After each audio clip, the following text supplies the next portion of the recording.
Salut, bienvenue dans une nouvelle vidéo. Si vous faites attention, je suis maquillée dans cette vidéo, je ne me maquille pas pour tourner les vidéos. Si je suis maquillée, c'est parce que j'ai été travailler aujourd'hui, et donc si je tourne cette vidéo aujourd'hui alors que j'ai été travailler, c'est parce que je la tourne en rentrant du travail. J'ai décidé de tenter, je sais pas trop ce que ça va donner au niveau de la luminosité jusqu'à la fin. En tous les cas, si vous la voyez comme ça, c'est parce que j'ai estimé que entre le temps que j'avais pour potentiellement la retourner et la luminosité au final dans cette vidéo, bah ça passait, vous voyez. Parce que je pourrais la tourner sur une matinée d'un week-end, mais c'est beaucoup mieux pour moi et pour mon organisation personnelle si je la tourne maintenant. Donc, je tente. Bref, aujourd'hui vous l'avez vu au titre, du coup c'est un parlons série. Ça fait très longtemps que j'ai pas fait de parlons série. En tout cas, ça fait très longtemps que j'en ai pas tourné parce que j'en ai pas fait au mois de septembre. J'ai même pas réussi à caler ça au mois de septembre. Il n'y a pas assez de jours dans un mois, bizarrement. Même quand tu fais une vidéo par jour, il n'y a pas assez de jours. Bref, du coup les parlons séries, ce sont des vidéos dans lesquelles je parle de 3 séries à chaque fois. Donc là aujourd'hui on va parler de, attendez je vérifie, Grace et Frankie, Agent of Shield, ouais je le dis à la française, et Devious Mate. Voilà, et d'ailleurs je vous cache pas qu'on va arriver dans pas très longtemps au bout de mon nombre de séries que j'ai regardées ou que je regarde ou que j'ai terminé et dont j'ai à vous parler. Je sais pas si c'est très français, mais voilà, parce que autrement dit il va peut-être falloir que je commence de nouvelles séries, sinon je pourrais plus faire ce genre de vidéo. Ce serait quand même, vu le nombre de séries que je regarde, c'est quand même aberrant. Bon, après j'ai commencé à faire ces vidéos là il y a quand même pas mal d'années, on va pas se mentir. Bref, on y va. Je commence comme d'habitude par celle que je suis encore en train de regarder. Je ne sais même pas si elle est officiellement terminée ou pas. Mais en tout cas, c'est Grace et Frankie. Et j'adore cette série, vraiment. Le pitch de départ est tellement... En fait, il n'est pas si original que ça pour la génération des personnages, malheureusement. Mais dans une série, franchement, je l'avais jamais vu. C'est vrai que le générique donne le ton et est génial. Bref, pour le résumer, en gros, comme le titre l'indique, on va suivre principalement Grace et Frankie qui ont dans les 70-75 ans, je crois, un truc comme ça. Et au tout début de la série, genre vraiment c'est le tout début, et comme enfin, le générique, si tu fais vraiment attention aux images du générique, te spoil le truc, mais genre vraiment. Au tout début de la série, elles sont mariées, toutes les deux, chacune est mariée à un homme. Tout va a priori bien dans leur mariage, tout ça. Et leur mari leur annonce qu'ils les quittent, qu'ils vont divorcer, parce qu'ils sont amoureux l'un de l'autre depuis des années, et que donc chacun trompe sa femme avec le mari de l'autre depuis des années. Voilà, du coup je parlais du pitch original parce que j'ai jamais vu ça dans une série, et malheureusement peut-être pas si peu répandu pour la génération, parce que on parle d'une génération où l'homosexualité n'était pas du tout au-delà de la norme. Ce n'est toujours pas la norme, parce que la norme c'est de faire ce que tu veux, mais c'était pas accepté, genre c'était même pas envisageable pour certaines personnes de cette génération là, et du coup presque par obligation, et parce que c'est ce qu'il fallait faire et parce que c'est ce que tout le monde faisait, tout le monde était hétéro, vous voyez, et donc tout le monde se mariait avec des hommes ou avec des femmes avec le sexe opposé en gros. Mais donc voilà, tous les deux se sont rendus compte que en fait ils étaient homosexuels ou alors bisexuels, je sais pas, c'est possible. Et du coup voilà, et en fait là c'est le point de départ, genre vraiment c'est le pilote de la série, et ensuite on suit Grace et Frankie qui vont se rapprocher l'une de l'autre un peu par la force des choses, parce que elles se retrouvent quand même seules après ce divorce, qui est un divorce pas très facile. La force de la série, c'est que chaque ancien couple marié a gardé des bonnes relations. C'est-à-dire que Grace s'entend bien avec son ex-mari et Frankie s'entend bien avec son ex-mari. Du coup, on suit à la fois d'un côté Grace et Frankie qui vont, par la force des choses, comme j'ai dit, se rapprocher parce que elles ont vécu la même chose, mais en même temps elles sont extrêmement différentes l'une de l'autre, elles n'ont pas du tout la même vision de la vie. Grace c'est une femme d'affaires qui a monté son entreprise, qui gagne sa vie toute seule, qui a toujours eu ce côté entrepreneuriat et qui gère sa société vraiment toute seule, qui du coup a un statut social assez élevé. Et Frankie est un peu baba cool, elle est un peu physiquement et même mentalement, j'ai envie de dire, décrite comme la la baba cool de Woodstock des années 70. Là. Je sais pas si vous voyez ce que je veux dire. Mais voilà, elle a pas travaillé, enfin, quasiment pas travaillé dans sa vie, je pense. Elle croit en beaucoup de choses dans lesquelles je ne crois pas. Par exemple, la magie, les fantômes, lire les lignes. Alors, c'est pas le centre de la série, mais c'est pour vous donner une idée du personnage de Frankie. J'adore ce personnage, vraiment. En fait, elle est toujours, ouais, vraiment peace and love, en mode t'inquiète pas, ça va bien se passer et tout. Voilà. Et de l'autre côté, bah, du coup, on a le couple des deux hommes. Je ne sais plus comment ils s'appellent tous les deux, donc j'ai pas envie de... Il me semble qu'un des deux, c'est Robert, mais l'autre, je ne sais plus comment il s'appelle. Voilà. Et au milieu de tout ça, évidemment, il y a aussi leurs enfants. Donc les deux fils de Frankie et son ex-mari. Et les deux filles, il me semble, de Grace et son ex-mari. Donc il y a tout ce petit monde autour. Vraiment, c'est une série que j'adore. J'adore l'ambiance de la série. Les personnages sont cool. On a un thème, enfin, on a de base l'homosexualité qui n'est pas présente dans toutes les séries. Cet angle-là est vraiment très rare. En tout cas, moi, encore une fois, je l'avais jamais vu.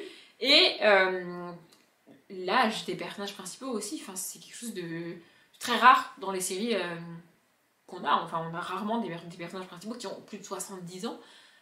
Voilà, c'est comme ça. En général, ce sont des personnages secondaires qui ont cet âge-là, mais là... Enfin bref, j'aime beaucoup cette série, vraiment. Je sais plus à quelle saison j'en suis, mais je vous la conseille. La deuxième série, c'est comme toujours, parce que je les présente toujours dans le même ordre, celle que j'ai abandonnée, et c'est Agent of Shield. Ouais, je le dis à la française. En fait, c'est une série... De base, je voulais pas trop la regarder parce que c'est dans l'univers de Marvel, si je dis pas de conneries. C'est un peu SF et tout, et je me suis dit... C'est pas mon truc la SF, vraiment. Mais j'avais quand même voulu essayer, et il me semble que j'ai regardé 2 ou peut-être même 3 saisons, et franchement, j'aimais beaucoup. En gros, on suit l'équipe du Shield. Il y a un délire avec celui qui est directeur par rapport à Loki, par rapport à les films, par rapport aux films de l'univers Marvel. Moi, c'est ça qui me faisait peur au début avant de commencer la série, c'est que je maîtrise pas du tout Marvel, j'ai pas vu tous les films, pas dans l'ordre qu'il faut et tout, enfin bref. Du coup, j'avais peur d'être paumée, mais j'étais pas perdue, donc ça allait. Je sais pas si j'avais vu les bons films ou si tu peux regarder la série sans avoir vu aucun film, aucune idée. Bref, et donc voilà, on suit l'équipe du Shield qui est chargée d'enquêter. En gros, c'est un peu le FBI des super-héros. Vous voyez, ils enquêtent sur les trucs paranormaux, les trucs. Genre, ils vont pas enquêter sur. T'as simplement qu'à buter ta voisine, non, ça ils s'en fichent, ils enquêtent sur les trucs paranormaux. Voilà, donc franchement, j'ai beaucoup aimé les 2 ou 3 premières saisons. Et en fait, quand j'ai repris la saison d'après, donc la 3 ou la 4, je sais pas. J'avais l'impression qu'il me manquait des épisodes. Je sais pas, je comprenais rien à ce qui se passait, j'étais larguée. J'ai même été regarder le dernier épisode de la saison d'avant que j'avais déjà vu du coup, pour être sûre, et j'étais là, ouais, mais il me manque des trucs, vraiment je comprends pas. Ils sont partis dans une direction, enfin vraiment ils sont perchés. Je sais pas ce qu'ils ont fumé les scénaristes, mais moi j'ai... En fait, j'ai essayé de m'accrocher, vraiment j'ai essayé d'insister et tout, mais au bout d'un moment... Pour moi, on a perdu le côté enquête. C'était vraiment de la SF pure pour de la SF pure, et c'est pas ce qui m'intéresse en fait. Moi, j'adore les séries d'enquête, et là, justement, ce qui me plaisait dans la série, c'était les enquêtes. Mais là, vraiment, la saison pour laquelle j'ai abandonné, on va dire la 4, franchement, j'ai pas compris. Vraiment, j'y arrivais pas. Je n'y arrivais plus. En fait, c'est même pas que j'ai lâché l'affaire, c'est que malgré moi, j'ai décroché de l'histoire parce que je ne comprenais strictement plus rien à ce qu'on me racontait. Du coup, plutôt que de me forcer à continuer une saison et une série à laquelle je ne pige plus rien, et ben j'ai arrêté. Voilà. Et du coup, la dernière, c'est celle que j'ai terminée, et j'étais tellement dégoûtée quand j'ai appris qu'elle était terminée, cette série. C'est Devious Maids. Alors, Devious Maids, je pense que... Alors, si vous ne connaissez pas Devious Maids, je pense que vous allez au moins connaître l'autre série que je vais citer. Devious Maids a été créée par les mêmes scénaristes, au moins, peut-être même les mêmes producteurs, que... j'ai perdu le nom, je l'avais tout à l'heure. Desperate Housewives. C'est les mêmes scénaristes, les mêmes producteurs, et c'est ouf parce que moi, quand j'ai commencé la série, je savais pas que c'était les mêmes, et l'ambiance est vraiment très proche de l'ambiance de celle de Desperate Housewives, c'est assez ouf. En gros, dans Devious Maids, on suit donc, comme dans Desperate Housewives, des familles assez riches dans une banlieue américaine, voilà, une petite rue, une petite banlieue et tout va bien. Sauf que on suit pas, comme dans Desperate Housewives, on suit les mères de famille, les familles qui habitent ces maisons-là. Dans Devious Maids, on suit les bonnes. On suit les personnes qui viennent, qui vivent sur place, il me semble, mais qui font le ménage, qui font la cuisine, qui sont majordomes, tout ça. Enfin, majordome, je sais pas s'il y en a, mais voilà. Et donc, on suit ça, et il y a vraiment les mêmes mécaniques que dans Desperate Housewives. c'est vraiment cool, franchement j'ai adoré. Il y a toute une notion de culture sud-américaine du coup, parce que du coup la plupart des bonnes sont d'origine peut-être mexicaine ou d'un pays en tout cas d'Amérique latine, voire d'Amérique du Sud. Donc il y a tout ce côté-là que moi franchement j'ai vraiment beaucoup aimé et j'ai adoré les personnages. Il y a toutes les il y a toutes il peut y avoir par exemple des histoires entre le fils de riche, tu vois, il tombe amoureux de la bonne mais du coup bah, ça va pas, c'est pas possible, enfin, à un moment donné voilà. Ça c'était vraiment très enfin et puis c'est fait vraiment c'est fait comme Desperate Housewives. Si vous avez aimé Desperate Housewives, vous pourrez qu'aimer Devious Maids et inversement ça marche franchement. J'ai adoré Devious Maids et elle a été arrêtée vraiment très tôt cette série, moi je trouve. Il n'y a pas beaucoup de saisons. Je sais plus combien il y en a, attendez, je vais regarder. Mais dans Desperate Housewives, il y a vraiment beaucoup de saisons. Alors que dans Devious Maids, franchement, il y en a pas beaucoup, peut-être 4, un truc comme ça. Attendez, je regarde, je vous dis. Ça, il y a 4 saisons. Et franchement, pour moi, ils auraient pu continuer autant que pour Desperate Housewives. Parce que, franchement, j'ai pas compris pourquoi ils l'avaient arrêté. Desperate Housewives, ouais, il y a 8 saisons. Franchement, j'aurais dit plus pour Desperate quand même. Bref.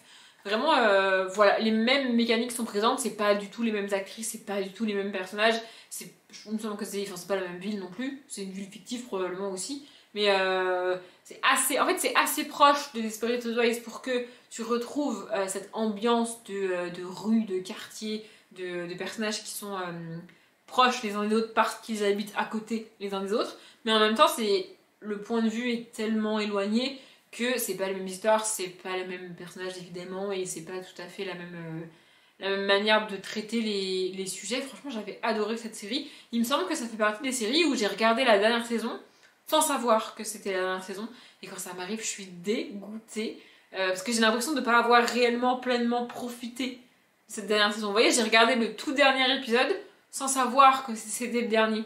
Et je le regarde pas de la même manière si je sais que c'est le dernier. Je sais pas si vous voyez ce que je veux dire. C'est un peu comme si tu lis le dernier tome d'une saga et que tu sais pas que c'est le dernier, tu vois. Enfin, je sais pas.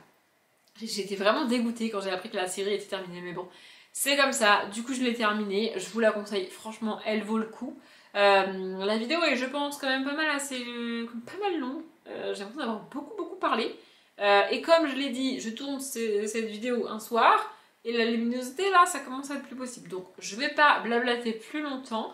J'espère que cette vidéo vous a plu. Je le dis à chaque fois, mais du coup si vous avez des séries à me conseiller, n'hésitez pas. Parce que on va arriver au bout des parlons de séries que je peux faire. Donc si je peux commencer des nouvelles séries et continuer à vous en parler, moi ça m'arrange. Bref, je m'arrête là. Comme d'habitude, je vous souhaite une bonne journée, un bon après-midi, un bon appétit ou une bonne nuit. Et je vous dis à bientôt.